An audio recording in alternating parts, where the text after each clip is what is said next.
like to welcome Thomas Harter to the Water Resources Podcast.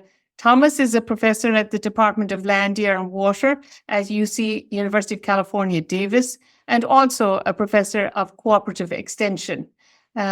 His research covers many areas at the water agriculture nexus, focusing primarily on groundwater, but also including water resources, water quality, and using field studies and modeling analysis.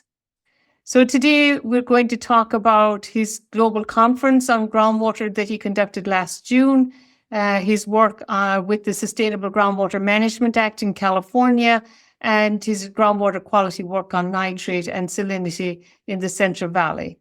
Thank you so much, Thomas, for joining me today. Thank you for having me, Bridget. This is great. Really honored. So, Thomas, you organized an incredible conference last year. I think it was the third conference entitled Towards Sustainable Groundwater in Agriculture, and was held in San Francisco in June. And maybe it meant some of the listeners may not realize how important the linkages between groundwater and agriculture are, and water in general with agriculture. What we often hear is that irrigation accounts for 70% of global water withdrawal and 90% of water consumption. So it's the elephant in the room. So maybe you can give us a feel for what the different topics were that were discussed in the conference, and what were the surprises or what you learned from it? Yeah. So as you mentioned, this is the third time we've organized this and put this together. The first time was in 2010 and the second time in 2016. And the conference really comes out of the fact that there rarely is an opportunity for us in the applied research realm to come together across the agriculture water spectrum, let alone specifically the groundwater agriculture spectrum. I go to conferences where I'm either being a researcher in that realm, groundwater and agriculture. I go to conferences where I talk to soils people and agronomy people and farmers. And then I go to conferences where I talk to groundwater people, but there's no soil scientists or agronomists or agricultural folks. But there are quite a few of us that work at this nexus between groundwater and agriculture. And in this conference came out of a really big need for bringing people together that work both in the groundwater arena, either as groundwater, as hydrologists, engineers, hydrogeologists in an agricultural setting, or that work in the agricultural setting from an agricultural perspective or a regulatory perspective or an NGO perspective, and are concerned about groundwater. And bringing people across this nexus together, also bringing people together that work in various disciplines, economics, engineering, hydrogeology, monitoring, but then also management and dealing with the social aspects of actually managing water in an agricultural region. And then the other piece that is often disconnected, and that this conference has tried to bring together, is the integration of quantity and quality. Usually there's people that work on the quantity side, and then there's the people that work on the quality side. And they're largely disconnected, partly also because our regulatory systems, at least in the United States, are sort of have these two aspects disconnected to a large degree, with few exceptions. And so the purpose of this conference was again to bring people together that work from these different disciplines, and also not just in academia, but actually bring people that are working on the ground, regulators, growers, people that represent growers and work with growers, to this conference to talk about all of these various issues that are happening. And so at the conference, we had a wide range of issues. We had almost an entire track focused on nitrate and salinity. And that goes from how do we know how much nitrate is there? How do we monitor nitrate? How do we then engage with the growers and regulate growers? What are regulatory measures that can be used? What are ways to then get growers to actually implement best management practices? What is our understanding of the issue? How much does nitrate actually impact groundwater? What is the legacy of nitrate in groundwater, and how it also then impacts surface water? Nandita Basu was one of our keynote speakers and gave a very beautiful presentation on how the legacy of nitrogen losses into groundwater ultimately affect the Mississippi River and then lead to this large dead zone in the Gulf of Mexico every year. And then similarly here in these larger aquifer systems, we have a lot of legacy of nitrogen loading that leads to significant issues with drinking water, where communities in California largely depend on groundwater for drinking water, and even more so domestic well owners, hundreds of thousands of domestic well owners, and many of them being impacted by high nitrate. So looking at what the causes are, what we know about, where we are between where the loading happens and where people then see a nitrate problem, whether it's in rivers or in wells, how we can assess that, but then also ask the question, what can these communities do? What can the farmers do? Looking also at some of the economic aspects. So that was on the nitrate side. On the salinity side as well, we had tracks on the interaction between groundwater and surface water and looking at groundwater-dependent ecosystems at the interface with agriculture, looking at how agricultural pumping affects base flow that then impacts stream ecosystems and riparian ecosystems, other groundwater-dependent ecosystems. We had sessions on the supply side. We looked at managed aquifer recharge, and specifically managed aquifer recharge in the agricultural regions. There, agriculture is a lot of land in California. The idea of agricultural managed aquifer recharge is in the semi-arid regions where there is a lot of water demand for agriculture and urban areas.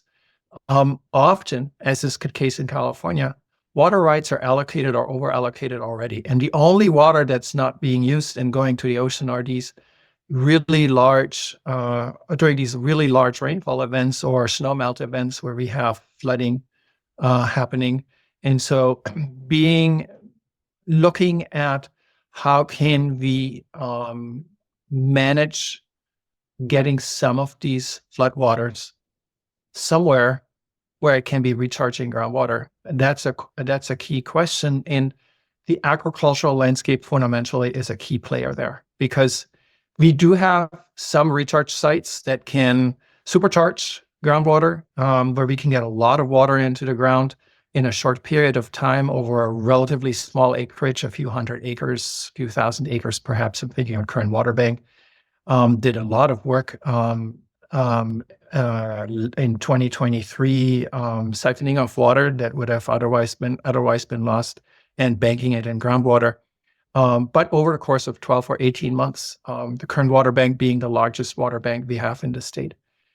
The agricultural landscape might not be super high, supercharger, so to speak, when it comes to groundwater recharge, but there's a lot of agricultural land available that we could think about using during these short periods of time when we have a lot of water, and using the existing infrastructure that we have for irrigation to then actually take some of this water off and send it on these agricultural lands. So there's a lot of research done on that. There's questions about water rights. There's questions about infrastructure that needs to be built to do something like this. There's questions about legacy loading in the agricultural landscape that would be mobilized by such managed aquifer recharge and how to manage that. There's questions around the agronomic side. Can we actually flood an almond orchard? Can we flood an alfalfa field? Can we flood a wheat field? I just came back yesterday from a recharge experiment that my colleague, Dr. Dalke, is doing with her students, where we're looking at, can we do this on dairies where there's a lot of manure applications, or is this going to just cause havoc in groundwater when we do managed aquifer recharge on a field that's been seeing manure applications only 4 months ago, and has been manure applied for years on end. So there's a lot of these kinds of questions. And how do we do managed aquifer recharge to get around some of these water quality issues that may be cropping up because of legacy loading? You covered a lot of different topics in the conference. And with the title of the conference being Towards Sustainable Groundwater and Agriculture, I think trying to manage these extremes, which you see in California all the time, you're either in a flood or a drought. So managed aquifer recharge, and then so much of the land being agriculture, it makes sense to have recharge, to try to apply managed aquifer recharge in those areas. And then, as you say, you've got the infrastructure to bring the flood flows and then flood the fields in the winter, and even the perennial tree crops, I guess, the almonds and others, maybe they're not negatively impacted by that flooding, and you've got this huge reservoir of depleted aquifers underneath, that could take that water, and then it could move you towards more sustainable management. What I thought was interesting looking at the agenda and reading some of the abstracts and stuff was you had people from all over the world. Yes, I was just going to say, I mean, this was not a California-focused conference, although we always take advantage of it. But you had people from Europe and China. People from Europe, from Asia, from Africa, from Latin America. So we really try to bring people together that might be working very locally in Asia or in Africa or in Latin America somewhere to this conference. And one of the things that I have found fascinating at this conference, as well as past conferences, is while the politics or the situational background framework might be very different, depending on which country you're from or which state you're from in North America, the core issues are very similar. And the conflicts that exist between different water users, including the environment, are very similar. And so that's people connect on that. And that allows, and this is where I think where the feedback that we've received on this conference, where this conference really thrives, is this opportunity to actually talk about what you're doing and realizing, somebody else is interested in this because they're having very similar issues. They might have had a different approach. They might have had a different solution. So to add to my previous answer on the topics, there's also a very large part of this conference that's about governance and economics and how to connect with the local stakeholders. Groundwater is inherently something we manage locally, even if we have an EU-wide law, as in the European Union, governing groundwater. It ultimately is often managed at the state and more often even at the local district or county or water agency level. And people therefore tend to be working at that scale and being focused on that scale and being able to connect people across the world working on similar problems is hugely, it turns out to be hugely productive and very inspiring for people.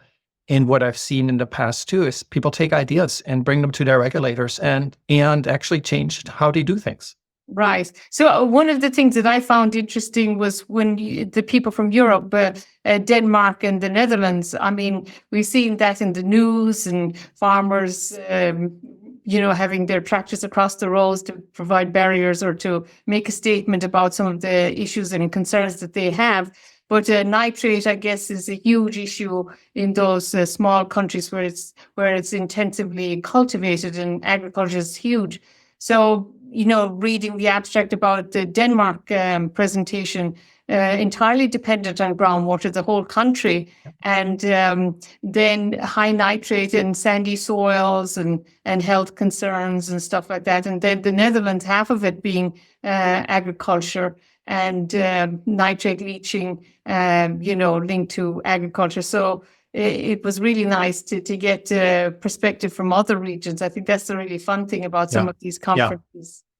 And to see, we try to bring speakers to the table, especially on our plenary sessions, that could also highlight some of the real success stories. Denmark's really been able, and so has the Netherlands been able, maybe not to get exactly where they want to be, but to kind of turn around the long-term trend. In terms of in Denmark, throughout the latter part of the 20th century, they've seen increasing nitrate concentrations as we do in many other regions. And with engaging with farmers, also with regulations, some of them top-down and very unpopular, some of them unsuccessful in the long run. They were put into place in the short run, but were so unpopular that they eventually got toppled. But they have been able to, with these diversity of efforts, to at least begin to turn around nitrate concentration trends in groundwater. Not at a small cost. And so talking about how do we incentivize something like this? How do we change the economic incentives to do this? And how do we work with the messaging? Again, always mostly focused on the farmer, on the grower, is really important. And I think part of what we're seeing, what is interesting to me is sort of the role that people play that are in an advising role to farmers. There are larger farmers that are very progressive and are really interested in sustainable management of their farms, that have the capacity and initiative to actually work on this and get engaged in this. But there are many farmers, they do their job, they are mostly focused on their crops, and they rely on farm advisors, they rely on consultants to help them with doing their job. In the US, we're blessed with this cooperative extension system, and that we have through our land-grant universities, where you have farm advisors in most every county that can engage in these issues and help growers improve their management practices. We have in the US, under the US Department of Agriculture, the Natural Resource Conservation Service has resource conservation districts across the country. And so there's significant amount of support from people to help farmers do the best job in terms of management practices. And Europe's trying to emulate that now under the nitrate directive. And it's interesting to see how there's this building of this capacity, which I think ultimately is really important, both in terms of managing for water quality as well as in managing for water supply in the agricultural landscape. Right. Well, that's great. I mean, and you've been working with cooperative extension for most of your career. I mean, some of the presentations during the conference were on the Sustainable Groundwater Management Act in California. We've heard from Claudia Font and others about that, which was passed in 2014. And you are quite involved with different basins and working in that area. Maybe you can give us some background. I mean, it's incredible, these high and medium priority basins, all the plans that are being developed, the agencies that are being developed to manage this. And maybe you can describe what is the current status of the work and how you see it evolving. Yeah. So I'm really happy to see so many people on your podcast actually talk about the Sustainable Groundwater Management Act. It's now 10 years old. It brought California sort of from a place where we had a legal system to deal with groundwater rights, groundwater use, but we didn't have a law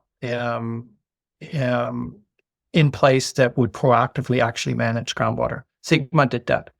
And the Sustainable Groundwater Management Act, as we refer to as SGMA, put in place maybe one of the most progressive agendas for managing groundwater, in that it is not only looking at groundwater supply and making sure that water levels aren't falling, it actually defines sustainability much more broadly as the absence of undesirable results, not only with respect to water levels in groundwater storage, but also with respect to land subsidence, with respect to water quality, and with respect to groundwater-dependent ecosystem and surface water. And so it fundamentally integrates the supply side with the quality side, and it integrates the groundwater supply side with the surface water supply side. The initial focus of the implementation of SGMA was on getting agencies on the ground. Huge administrative experiment with 250 plus agencies being formed to be locally responsible to then by 2020 in what we call high priority basins. In what we call critically overdrafted basins.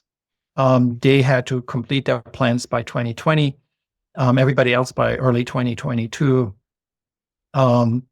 And these agencies all had to write their groundwater sustainability plans. We've seen many have cooperated with neighboring agencies. So we have, out of these 250 agencies, we have somewhere or over 100 groundwater sustainability plans now. They are reviewed by the Department of Water Resources, which is one of our 2 state agencies dealing with water.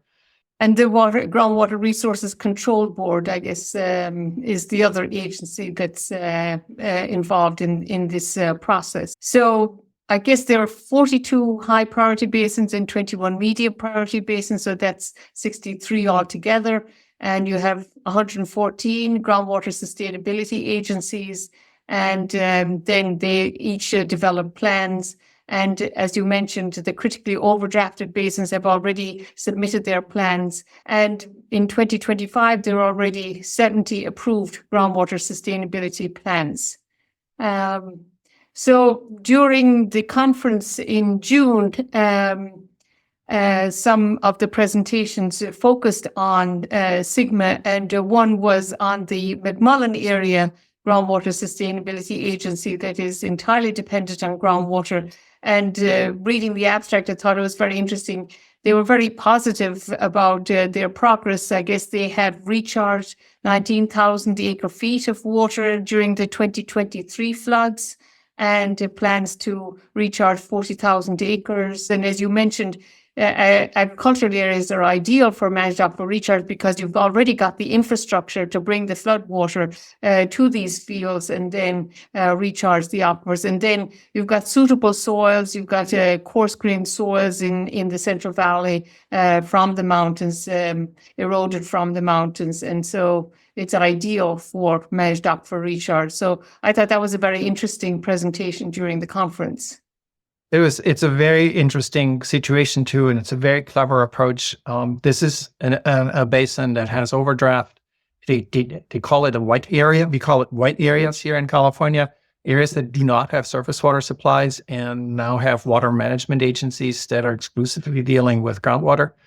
But they sort of hiding behind that overdraft number is the fact that it's a 100,000 plus acre district with mostly perennial crops. Their water use is close to 300,000 acre feet. So not having surface water supply and using 300,000 acre feet of water and then only having something like 100,000 acre feet of overdraft, where's all the rest of the water coming from, right? Well, it's coming in underneath. They're actually at the bottom of the groundwater system. They're at the center of the valley. They're getting all this underflow, but because of the overdraft, they have created space in the last 50 years to store more water. And they happen to sit next to the California aqueduct and at the end of the federal project. And so they have access to water that somebody else would want to bank.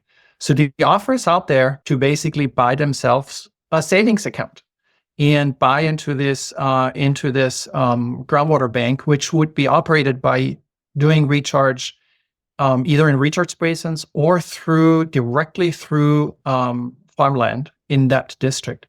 And one of the things that I thought was most brilliant about what this district is doing is engaging with growers to do managed aquifer recharge is very different from buying a bunch of land as a district, hiring engineers and consultants to design the recharge basins or whatever you do to do managed aquifer recharge, and then have sort of an engineered, managed, predictable system. When you deal with growers, we're supposed to take water from you at some random times, possibly, and put it on their crops. You're not dealing with engineers anymore. And so what the district did is it created what they call the Managed Aquifer Recharge University, which is a brilliant idea to get growers engaged in managed aquifer recharge, because I don't see agricultural managed aquifer recharge being successful without continuously engaging with the grower and being sure that the grower knows that this is on their radar, that they know what to do about it, that they are aware of best management practices. And this district is actually doing that. And that's the part that we're still lacking in other areas of California, is that direct engagement with growers through training, and where people are starting to think about. Well, I think that's fantastic, Thomas, because I mean, the spreading basins and the engineered systems, like you mentioned, the Kern Water Bank or Urban Edison Water Bank, they're limited in area, and then you are using that land only for that purpose. But if you can recharge in cropland or in where you've got perennial trees and stuff in the winter, then that doesn't have to be taken out of production to facilitate this recharge. And when we did analysis in Arizona looking at the spreading basins managed aquifer recharge, we found that the areas that were just being recharged by that were irrigated by surface water recharge much more water than the spreading basins themselves, because it's a much larger area and you've got so much more potential. So I think that's fantastic. That's really cool. And I guess you used a number of different terms: flood managed aquifer recharge, ag managed aquifer recharge. So we all have our terms. The Department of Water Resources prefers the term flood managed aquifer recharge or flood MAR because it's somewhat independent from whether we're doing this in a floodplain that's just a natural landscape, or that is perhaps a preserve, or whether we're doing it on agricultural land, or whether we're doing it on urban lands that have recharge basins. So flood MAR is a more general term, but it captures, in California, that term captures the fact that we're doing MAR to tug away water that would otherwise flood lands potentially and go out to the ocean. And basically capture that one part of our surface water supply that's not yet captured by existing water rights and existing infrastructure. I can recall talking to some people at the Department of Water Resources maybe 10, 15 years ago talking about trying to capture some of the water that went to the ocean. But a lot of people felt like, well, we need that water to go to the ocean. But not anymore. They want to capture as much as possible. And I think we've heard some of that recently with the LA fires and stuff, some people talking about that. Yeah. So optimizing this process, then taking advantage of the irrigation infrastructure and all the land area that's cropland and stuff, it's fantastic. And will really help move towards more sustainable management, which the Sigma is all about. So now I'd like to switch gears a little bit. I know you've talked a little bit already about the conference in water quality, but you've done so much work on nitrate during your career. And I think you had a huge report come out, or a couple of reports in 2012 with Jay Lund that was supported by a legislative mandate, I think, addressing nitrate in California's drinking water, focusing on the Tulare Basin and the Salinas Valley. So maybe you can describe that a little bit, that work, Thomas, and what the drivers were and how you did the work and what some of the findings were and how that has evolved over time. Yeah. So the drivers for that report kind of go back almost another decade into the late 1990s.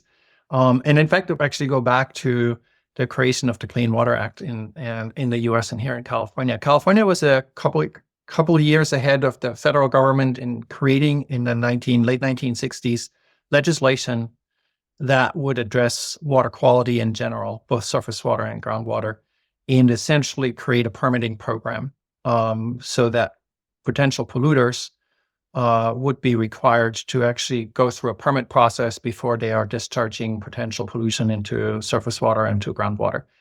The groundwater portion of the California legislation was not taken up in the federal legislation, the Federal Clean Water Act. The Federal Clean Water Act almost exclusively focuses on surface water contamination and regulating dischargers of pollution into surface waters. It is very focused on point source discharges through the permitting process, but also since the 1990s on non-point source diffuse discharges into stream systems through what we call the total maximum daily load process or TMDL process. In California, similarly, the focus was on point source discharges, especially to surface water. And there was an exemption from the permitting program for agriculture and urban stormwater runoff, agricultural runoff and urban stormwater runoff.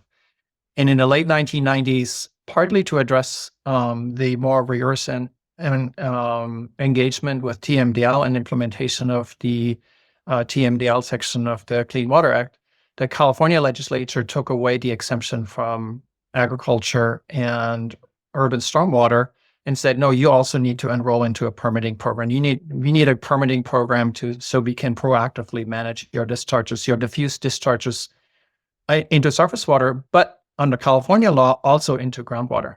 And so in 2002, we created what we call the Irrigated Lands Regulatory Program to control surface water discharges to groundwater. 2007, we saw the very first permitting program for a diffuse source of discharge to control their nitrate leaching into groundwater, and that was the dairy industry. So we had what we call the dairy water in 2007, and then following up on that in 2012, the Irrigated Lands program began to engage on groundwater nitrate control programs. In parallel to that effort, the legislature asked the State Water Board to essentially inform them and create a report on who's doing nitrate pollution, what's happening to it in groundwater, and specifically nitrate pollution of groundwater. What's happening to it in groundwater, and who's impacted by it? And they said, and then when you find that out, tell us what everybody can do, what we can do about these three things. How can we reduce loading? How can we remediate what's already in groundwater? And what are the alternative supplies for the people that are impacted by high nitrate in groundwater? And then tell us how much that costs. How much does the pollution reduction cost? How much does the remediation cost? And how much does it cost to provide alternative supplies? And what are the policies we already have? And what policies should we put in place? It was super clever. It was one paragraph in a piece of legislation in 2008. We were asked to lead that report. I worked with 10 colleagues of mine. Jay London, I led the effort here at the University of California, Davis. Very diverse group on these questions, as you can easily imagine. We had to deal with urban water supplies and water treatment systems. We had to deal with economics of nitrogen management. We wanted to understand the nitrate leaching into groundwater, the amount of nitrate leaching, and who is doing what, literally who is doing what. Map that out across the focus was at the time on the southern part of the Central Valley and the Salinas Valley, two very intensively agriculturally managed regions with high nitrate pollution levels. But we also worked with agronomists and economists to look at how this could be improved and what it would cost, what kind of policies we have and what kind of policies could be put in place. The mandate that the legislature had on this report was that whatever the State Water Board would ultimately recommend as an outcome of our work would need to be implemented within 2 or 3 years. So there was an implementation phase to this, which put a lot of weight on this report. And so as a result of that, we've now seen programs that actually provide safe drinking water to communities that are impacted and domestic well users that are impacted by high nitrate. It's also informed this Irrigated Lands Regulatory Program and a dairy program, and a third program that works in that space, which is what we call the Nitrate and Salt Pollution Management Program, or Central Valley Salts Program. And under that program, we now have nitrate management cells, whose primary and responsibility for now is to actually be the local agency to provide safe drinking water to communities that are impacted by nitrate. And this is sort of the other efforts that are happening, is to either see that smaller community systems, often economically disadvantaged communities, that they either get treatment operations up and running. The issue there being often the maintenance of those and the cost of that maintenance. So where possible, there are efforts to hook them up to a larger system that already has that capacity and that maintenance capacity in place. So there have been efforts and continue to be efforts to address the fact that there have been hundreds of thousands of people in the state of California exposed to high nitrate levels in their drinking water. And that's an effort that's ongoing. Right. Yeah. Mhm. I mean, on our end, we continue to ask questions around how can we then, and this is where the Irrigated Lands program and the dairy program are heading, is they are really programs to control the discharges into groundwater in the first place. And so initially it was about just taking stock. Who is doing what? Who's growing which crop? How much fertilizer do they apply on a dairy? How much manure gets applied? How much are they harvesting? Doing some basic nitrogen mass balances to see where do we see large surplus of nitrogen? Where would you have a more reasonable surplus of nitrogen? And how would management practices potentially then be able to reduce the nitrogen surplus, which is really what's ultimately impacting groundwater, because in the Central Valley, which is so flat that we have actually relatively little runoff, all that nitrate that's extra, if it's not It is not used by the crops, then it's going to recharge exactly the so ground. it's not used, but the surplus that's not used by the crop would mostly be leaching to groundwater. So there's been a lot of documentation of that. There's a lot of monitoring. Growers are now actually reporting on an annual basis their nitrogen use on a field by field level, not just farm, but actually down to the field scale. There's been a lot of opposition to that from the agricultural industry, mostly because farmers look at that as sort of their private industry information. And the compromise that was reached between the regulator and the industry was that the industry would essentially organize itself into about 13 coalitions that act on behalf of their individual growers. We have 40,000 growers here in the Central Valley, managing about 7 million acres of irrigated lands. They would collect this information on behalf of the regulator. Yeah. Isn't directly available to the public. But the critical information, which is sort of the larger scale information, is available and is transparent. And so that reporting has been happened. And where the next step then was in this program, which we sort of, after about 5 to 10 years of data collection, the next step in that was, let's define more specifically how we actually measure nitrate leaching to groundwater. And then let's set targets of what would be an allowable amount of nitrate leaching under the agricultural landscape to not impair groundwater moving forward. So we already have a lot of impairment of groundwater. The goal is to get groundwater back to where it's meeting drinking water standards, because that is one of the major beneficial uses of groundwater in California. And the question was, how do we then dial these targets so that we get eventually, even if it takes decades to get there, but that we eventually get to cleaner groundwater.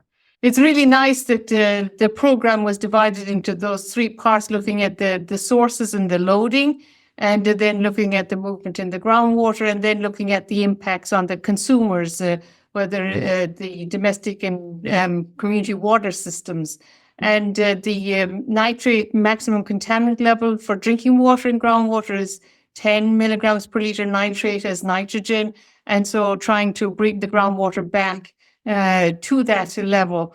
And so you have a number of potential sources of nitrate in the Central Valley. So how do those rank relative to each other? I mean, how do the dairies rank relative to the fertilizers on crops and other potential sources? Yeah. So the biggest source of nitrate in groundwater is agriculture. And that's just by the nature of the beast. Agriculture doesn't operate in a container. They operate in the open landscape. I like to say we all love protein-rich foods. We love healthy foods. And so protein is associated with healthy foods. Protein is mostly nitrogen. So anything that grows in the landscape, of course, contains a lot of nitrogen. And the challenge to the grower is to bring that nitrogen into the field in ways that then are taken up by the plant, preferably, as opposed to leaching to groundwater. There's always some inefficiencies in that system, but given that we produce at a relatively intensive level, almonds are using up 250 pounds of nitrogen per acre, about the same number in kilograms per hectare. On a dairy, which grows forage crops, they might, on the best of circumstances, they grow corn in the summer. cut it in late August for silage, green for silage. They might seed in some Sudan grass, grow it for 60 days, cut it green for silage.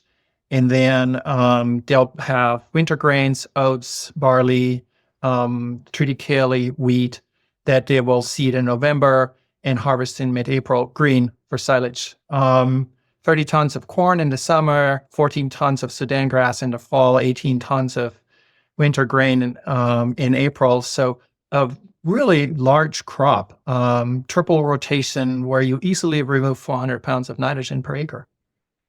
If we look at typical recharge rates in the agricultural landscape, with irrigation, it might be under less efficient systems. It'll change in the future and is changing. But we typically assume about 300 millimeters of recharge, 1 acre foot per acre of recharge.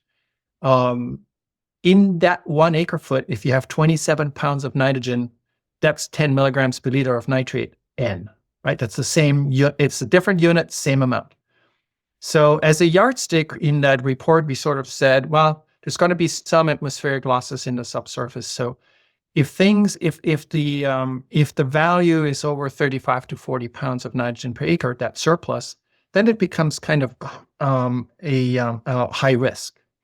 When you grow a 250 pound per acre crop of nitrogen, where nitrogen 250 pounds get removed, or on a dairy where 400 pounds of nitrogen are removed, managing your inputs to that field so that you're losing more than 30 or 40 pounds, that's like trying to drive, that's like trying to drive a giant tank where you don't have a steering wheel. You just can slow down either the left chain or the right chain on the tank through a barn door with an inch of space on each side at 60 miles an hour. So it's a precision task that's really difficult. And so that's where knowledge on and improvements in practices is going to be really important. The other challenge that we have in California is we produce 20% of the milk in the United States. We have 1.7 million dairy cows that produce large amounts of milk. But that's also protein, right? And then the cow to produce that protein in the milk, it will take, if the protein that goes through the mouth of the cow, that a cow, 25% may be going into the milk, 28% may be going into milk. The rest comes out the back end of the cow, and then we need to deal with it. So, and historically, cows would graze on pastures. They eat from the pasture.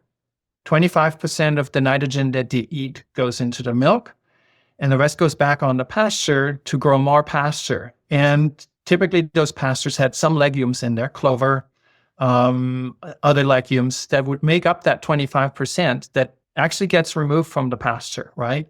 But it was a recycled system. When we move to these larger dairy farms where now it becomes highly inefficient to walk the cows back and forth from the pasture into the milking barn twice a day or 3 times a day, we separated that manure management from the food growing. And in the process, farmers were able to say, oh, I can have a bigger barn without necessarily having a bigger field because they could import feed, but they still had the same amount of manure. And so we end up with about 450,000 acres of land that's being managed by dairy farmers that manage these 1.7 million milking cows. They produce somewhere on the order of 300,000 tons of nitrogen. That's half of the nitrogen needs of the entire state of California's agriculture, on about 5% of the land, right? Now, not all of it goes on that land. There's a lot of volatile losses. There's a lot of exports to lands immediately surrounding these dairies. These animal farms with respect to manure. And that's in terms of nitrate risk to groundwater, that's our biggest issue. Is we need to figure out ways, as we said in our report 10 years ago, we need to figure out ways how to make this manure look, smell, sell, ship like normal commercial fertilizer, right? Then we can sell it back to Nebraska, where we get our corn from to make ethanol in our ethanol plants here in California. which then gets, by the way, the distiller's digest gets fed to the cows. So all that corn nitrogen comes back to our cows in California from the corn nitrogen from Nebraska. We're running out of time a little bit, but I would like to just talk a little bit about salinity and the Central Valley becoming a closed system, so that you are accumulating salts, and so that is also another challenge. And this ABSCAL, anthropogenic basin closure, and groundwater salinization work that you did with Graham Fogg and others. Maybe you could just briefly describe that and how you might be able to deal with this buildup of salinity over time that's inevitable. Yeah. It's a very important phenomenon. And I think when Richard and Graham and I started working on this is something that, as Graham has pointed out, is hugely underappreciated, the potential for it. When we talk about salinity related to groundwater or related to agriculture, typically we talk about salt buildups in soils because of bare soil evaporation. Somewhere you start irrigating and water table builds up and comes close to the land surface, and then the land surface picks up water from the water table, and the salts are left behind as a crust on the surface. Or you may have internally closed basins, as you have in some parts of western Texas, New Mexico, or in Nevada, where you have a closed basin where surface water collects in a lake, Lake Mono Lake, and evaporates, or in the Dead Sea, for that matter, in Israel, at the border with Jordan, and the water evaporates and leaves behind large amounts of salt. That's typically where we think about salinity. When we think about salinization, that's what we think about. But what happens in semi-arid irrigated regions as well, not just here in California, is where normally these groundwater basins would be often recharged at the mountain front by rivers that percolate into groundwater, by precipitation surplus that percolates into groundwater, and then that recharge balances with a discharge somewhere downstream into a river, and salt gets moved through that groundwater system, partly also generated in the groundwater system. We now are in a place where we no longer have that discharge to the stream because we're actually pumping most of that water out of the ground, put it back on the surface, and they'll leave behind the salts. And those salts are being very effectively leached by the farmers out of the root zone because it would hurt the plants. And so then they travel back down to groundwater. And with them, you have continued input of outside sources of surface water. In California, they come from the mountains surrounding the Central Valley. They come down from the Central Valley Project or from the State Water Project from Northern California, being shipped to the southern part of the Central Valley. It carries maybe not a lot of salinity, but it carries sufficient salinity to add to that salt that's already in this groundwater basin. And that addition to the salt is never going to go away, where we partially or fully close our groundwater basins to discharge into surface water.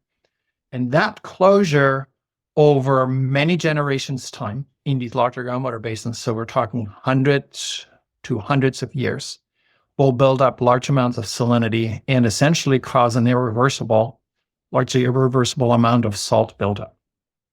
And that's the part that Rich looked at, and Rich Paulou looked at in his paper, in his ABSCAL paper, on a mass balance basis in the basic vertical one-dimensional system for the southern part of the Central Valley, to show just what the order of magnitude in time and in salinity buildup would be under these closed conditions. And we're following that currently up with a more three-dimensional model for the entire Central Valley, where we're looking at these salt sources and how that salt buildup actually then works out sort of in a more spatially distributed way than Rich did in his very important conceptual paper and modeling paper.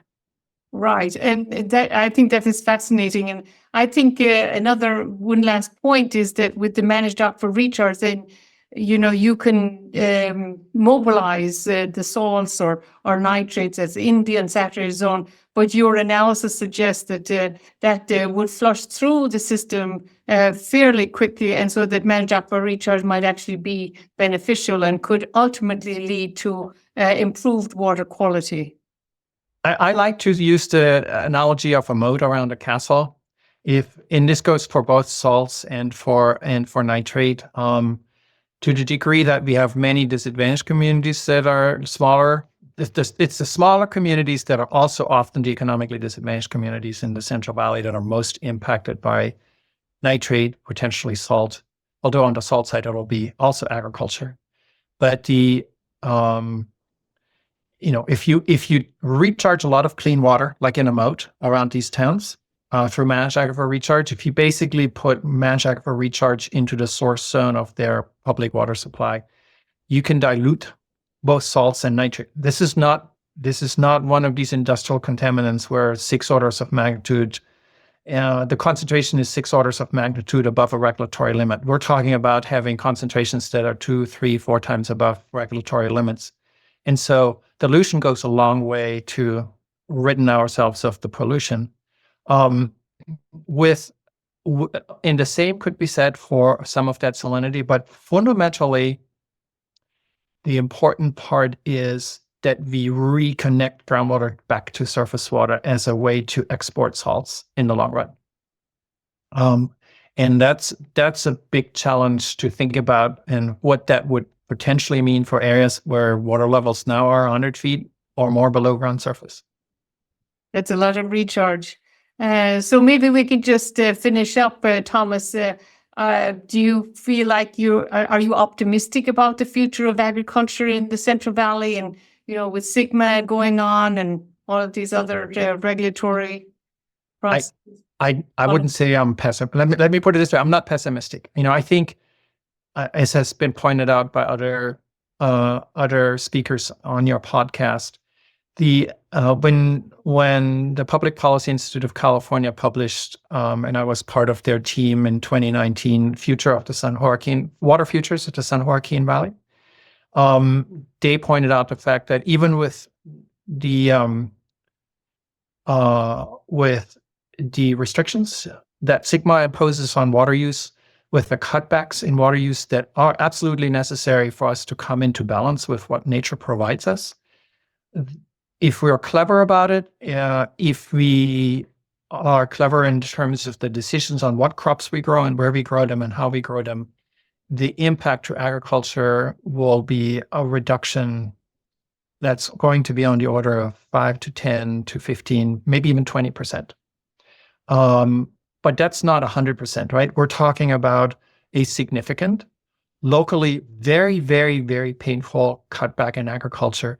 But in the long term, I don't see the need for agriculture in California to go away, neither for it to necessarily be cut in half or down to 3/4. But we have to be cautious, and we have to engage on how to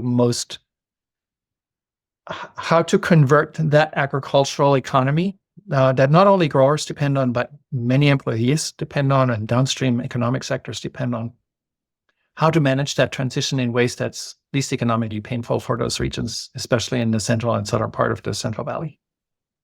Well, thank you so much, Thomas. Thomas Harter is a professor at the Department of Land, Air and Water Resources, and also in Cooperative Extension. And really appreciate you did a super job of explaining a lot of complex issues related to groundwater and agriculture. Thanks a lot. Bridget, thank you for having me. Honored to be here.